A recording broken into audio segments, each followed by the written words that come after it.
अशी सासू भेटायला खरंच नशीब लागते. काय ते पुढे सांगते. रविवार असल्यामुळे आम्ही हळद काढायला घेतलेली होती. सगळी हळद फोडून वगैरे घेतली. खूप मस्त अशी घरची शेतातली हळद होती. मग काय दिवसभर मार्केटला जायचं म्हणून सायंकाळचे 6 वाजवले. मग निघालो मार्केटला. मग काय तिथं गेल्यानंतर एका साडीनं थोडंच आपलं पोट भरते. मग काय ही बघू ती बघू अशा बघून ढिगभर सगळ्या साड्या बघितल्या.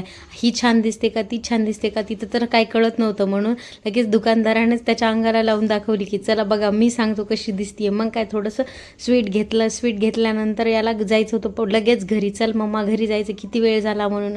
आणि माझ्या सासूबाईचं नशीब, माझं नशीब कशावरून, तर एवढ्या सगळ्या साड्या बघितल्यानंतर तुला कोणती छान दिसते, ही छान दिसेल का, ती छान दिसेल का म्हणून असं सगळ्या साड्या बघणं चाललेलं होतं. ही साडी घालून बघ, तू ही लावून बघ, असं त्यांचं एवढं चाललेलं होतं. खरंच ना नशीबच लागते असे सासू भेटायला. मग काय आईस्क्रीम मस्त एन्जॉय केली. घरी आल्यानंतर फादर्स डेचं पप्पाला गिफ्ट. चलो बाय. असा होता दिवस.